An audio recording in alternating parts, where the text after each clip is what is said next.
Welcome back to Kirby Emblem Awakening. Well, not really, because we're doing this in a different file, and as you can see, I'm doing a very cheesy recording of it from my phone. Yeah, Citra wouldn't allow me to record this chapter, it just wouldn't download it, but here's Priam anyway, and he's going to be the boss for this chapter. Very scary. But yeah, I had trouble getting this map to work with Citra, so I just decided to pull out my 3DS and my phone and record from here on out. So we're going to select our units. Now Kirby is not here, he's rejoined with all his friends after fighting Grima, he's good. But as you can tell, this is a completely different file. No one is promoted or reclassed, and I didn't even bother with the kids here. But who's on our main team? Well, let's go over them. So first we have Morgan the Wyvern Rider, Lucina the Dark Flyer, and our avatar, Falcon Knight. We'll get to her in a minute. And we are forced to bring Chrom to this map. So here they are. Chrom is Chrom as usual. Cordelia, the closest I can get an avatar looking like her. Lucina with Gale Force and a Brave Lance. And Morgan also with Gale Force and a Brave Axe. Yeah, the avatar options in this game really couldn't match Cordelia at all. But yeah, as you can see, Chrom is forced. And these flyers will be very beneficial here. So we'll start by pairing up the siblings. They're going to be the stars of this map. And Chrom wants to hop on any flyer here. Now Cordelia has some staves, and this patch of water over here is going to be very useful. So we're just going to leave them there while these guys move, and it takes a really long time. I'm probably going to skip this in a bit. Well, this is pre-recorded, so I definitely skipped the enemy phase, but I'll just show it for here. They all kind of move randomly. Like, not one group goes together. I think what you're supposed to do is take, like, refuge in this little fort behind Priam, but I don't think I've ever played this map the correct way. And their defense rallying. Yeah, it's not going to help you. Not when Morgan has a hammer, anyway. And magic won't help you. So one of the things you can really take advantage of with this map is Priam has no flyers on his team. So we're pretty much safe here. The only thing that can really hit us is a longbow. And they can't even reach that bottom corner. And there I go, skipping it out. I think there's only like 3 spaces in the bottom you can get to where they can't reach. But for now we'll leave Lucina and Morgan over here so these guys keep walking towards us. And yeah, those 3 spaces right there, those will be very important because those longbows up there can reach if we go any closer to the cliff. So we'll show this off. I am going to cut out animations in a little bit, but we'll just show the siblings attacking.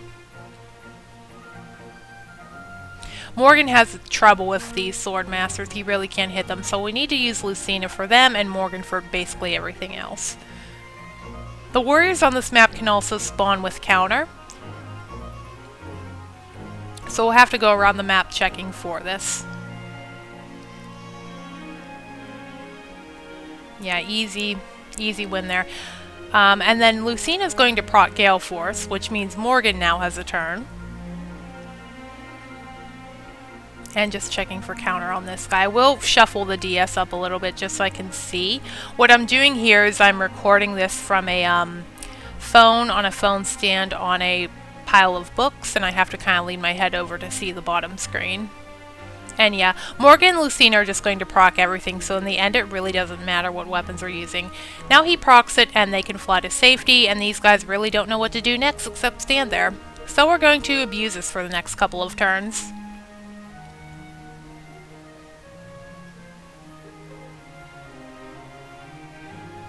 Oh, Morgan hit that time.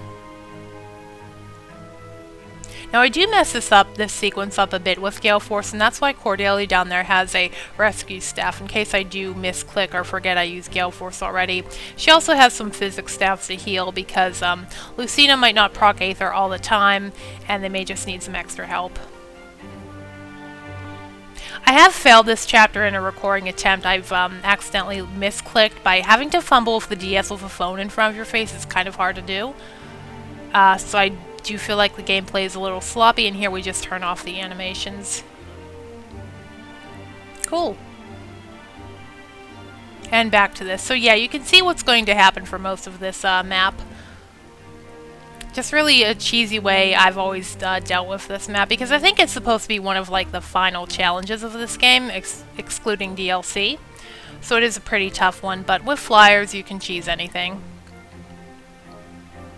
And back to safety. So pretty much want to just kill all the things in range and then land on a piece of land again and lure more towards us.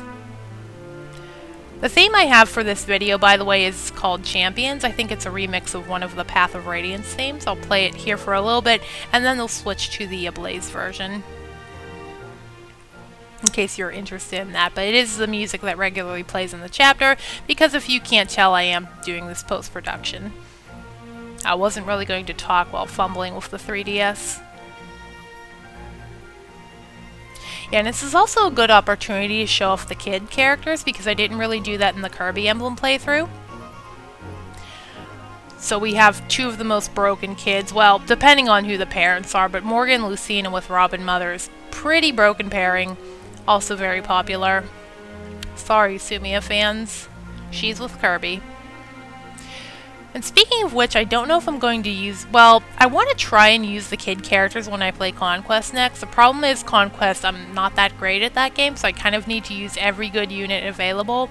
And I feel like the Gen 1 characters are actually better than the Gen 2s in that game, so we'll see who I use. There is one kid who is my absolute favorite. I think I mentioned I'm a fan of Lucius, so you can probably tell which kid in Conquest that is.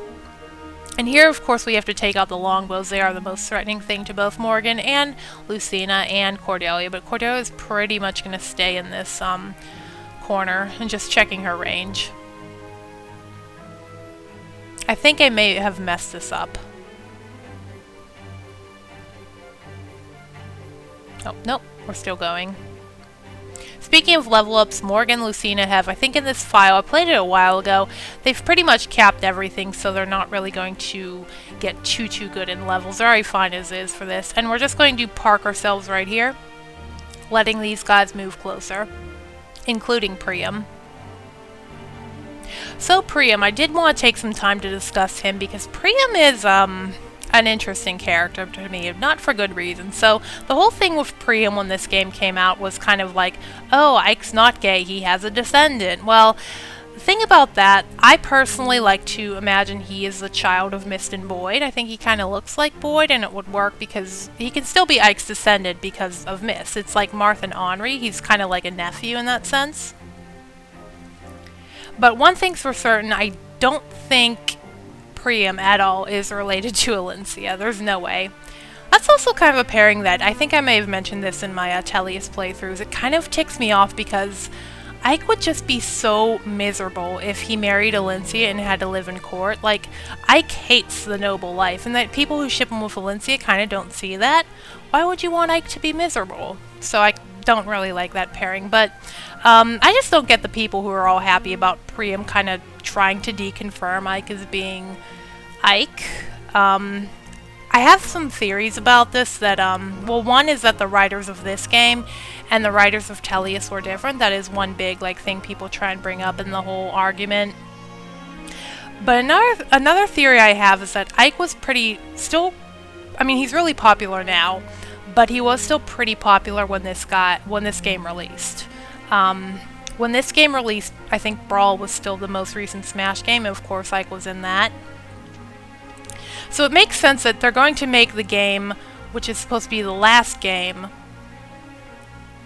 be like this celebration and kind of focus on Marth's family, which is all good. I mean, Marth, he's the main character. Of course you want to focus on him, but I think like the developers thought that, well, if Marth is going to get all the attention on his descendants, why not give something to Ike? Why not throw the Ike fans a bone and create Priam? And they kind of did that, but they didn't realize, hey, did you look at his endings in Radiant Dawn?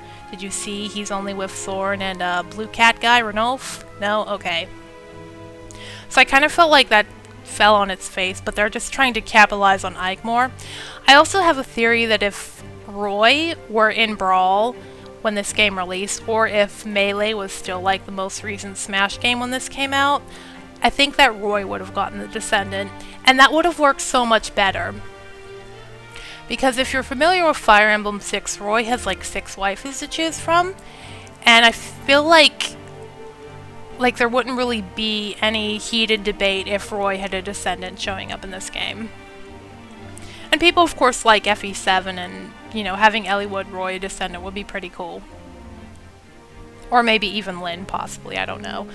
What would have been cool if Roy like got a Descendant, but his hair was like green or something, so then people can debate, oh, it's Sue's child, not Lena's, and that would be pretty fun. Debating who Roy's waifu was to create some Descendant. More fun than arguing over Ike's sexuality over Priam, that's for sure.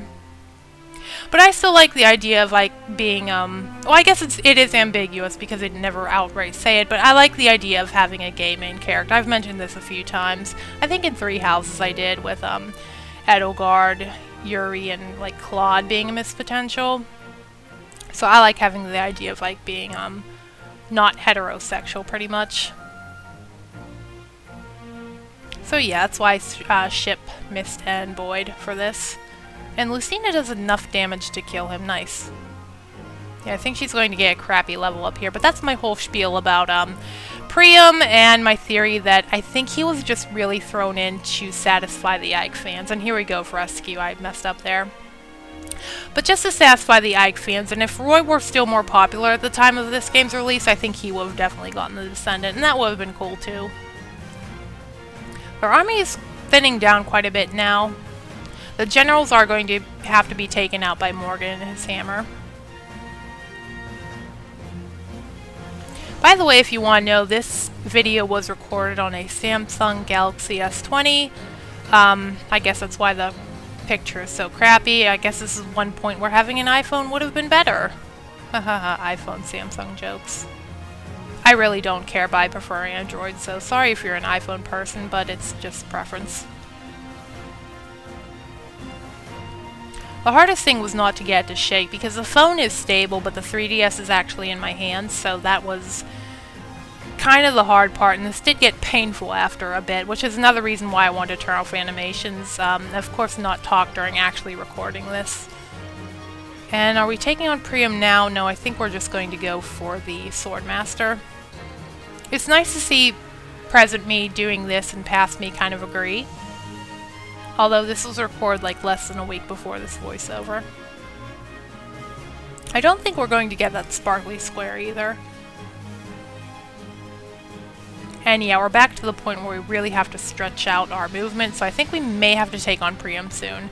And of course check for counter on this guy. Yeah, I'm wiggling the DS around just so I can see the bottom screen. And as you can tell right there, they do have forged weapons, so this can be a really nasty chapter if you do play it the intended way. Which I never do.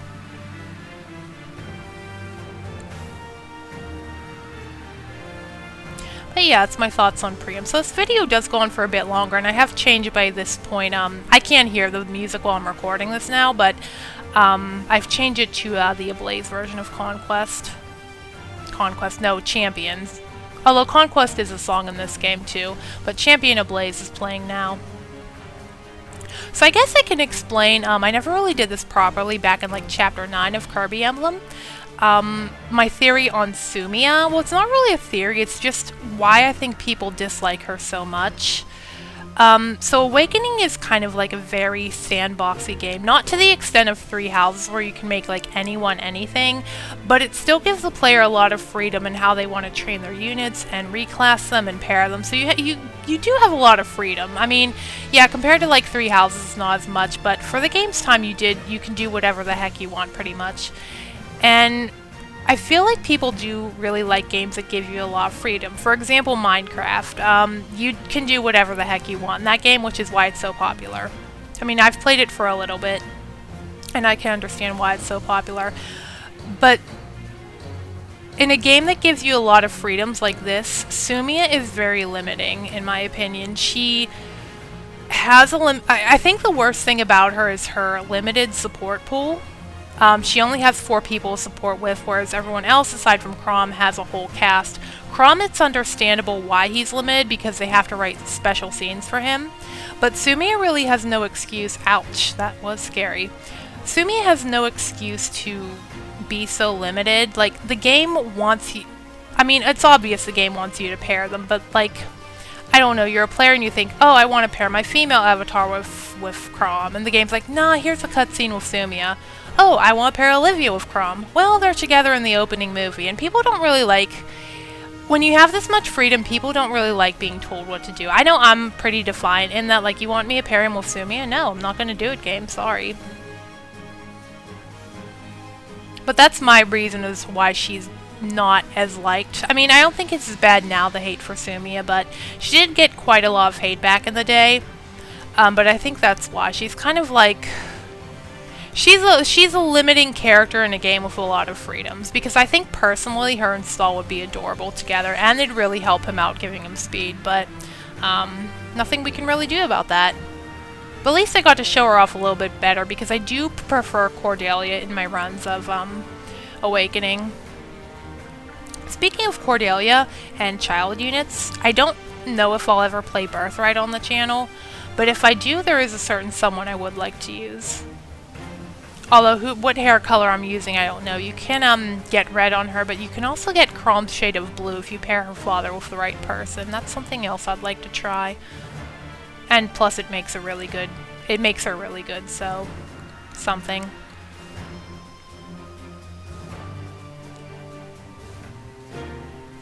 It's also something else about Sumi I want to mention. Like, a lot of people try and write it off as canon, but there really is no canon pairing unless the game forces you to do it. Like, Sigurd and Deirdre is canon because there's nothing you as a player can do to prevent that from happening. They're going to pair up no matter how you play, unless you stop at mid-chapter 1. But that's what I would consider canon, not so much something as being implied. Chrom and Sumia is very implied, but it's not canon because you can pair him with the Avatar like I did here, or not pair him at all like I did with Kirby Emblem. If anything, the Village Maiden might actually be canon because that's going to happen if you screw up no matter what. Although I did deliberately, so... It's like the, Crom's basically a safety net for him to have a baby. And we're just going to keep healing Lucina. But yeah, just a little bit of a mini rant about canon pairings. Basically, canon, if the player can do absolutely nothing to prevent it, it's canon. If you can get in there and make things, change things up a little bit, it's not canon. Same thing with like Roy and Lelina. Like, not canon because I can pair him with Layla Marsu, as I mentioned earlier. I'm really glad I had a hammer laying around in this file. So yeah, now that Priam's been gone for a long time, these guys really aren't too threatening, except if that guy has counter and if this mage has like a Arcwind or something. I don't remember if he does. The mages I wasn't too concerned about because these guys can just one-round them with a brave weapon. It's not too detrimental.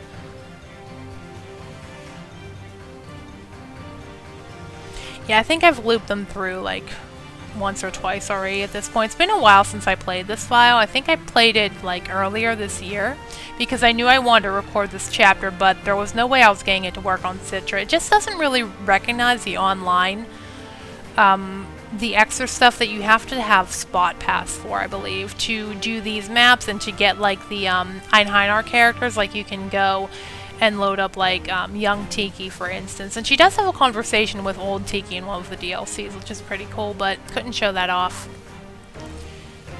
It's really weird too, because in Fates I was able to get the DLC to get Revelation and all of the bonus items. Like I think I have like 2 pairs of boots, some Ebon Wings, and some Dread Scrolls.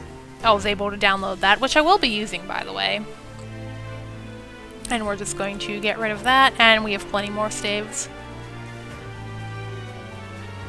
Speaking of which, we're going to have to start using our ranged weapons. Until I can find a safe ground to land on. Should be a lot easier if these, if we take out these, anything that's not a general.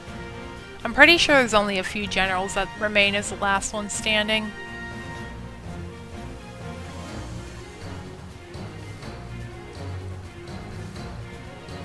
And we'll just keep healing. I don't remember if I made this avatar magic based. I guess it really doesn't matter here. And we're running dangerously low on this Brave Lance. And thank goodness Morgan hid there.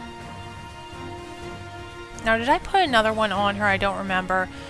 But we have the hammer, and that's all that really matters at this point. And you're going to proc Pavis. Or Aegis. No, it would be Pavis with, I can never remember which one's which.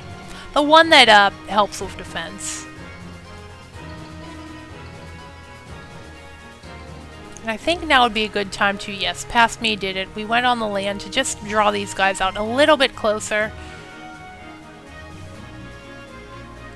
Now that defense might actually help the warrior. Yeah, we have to get a better weapon on Lucina, but Morgan's pretty much going to clean up the rest of these guys here. And I think this guy may have had counter. But Lucina can heal herself. Yeah, you may have rallied defense, but not really going to help you when Morgan and Lucina proc all their broken skills from this broken pairing. Usually I like to make my Robins a dark flyer. I don't know, I just think, well, I like the class because I like magic and I like flying units. So flying plus magic is like extra win for me. Plus Gale Force doesn't hurt, but this video, if it demonstrates anything, that Gale Force of course is broken, which is why I didn't really want to use it too much in my actual playthrough. Maribel never got that far, and Sumia and Cordelia just reclassed out of, well, they went Falcon Knight, so it wasn't really an issue. But just to make the game like really, really broken, maybe not fun. I mean, some people do have fun cutting through enemies. It can be fun once in a while, but I just wanted to keep it pretty much fair for the Kirby playthrough. And our final general, I think Morgan's able to just one-round this with Ignis. Yeah, double Ignis, goodbye. So that'll do it for Kirby Emblem Awakening, an episode without Kirby. Cheesing Priam, pretty fun on a cheesy quality video. Of course, they're the heroes in 36 turns, and I'll leave you with Priam here, and I will see you for the next playthrough.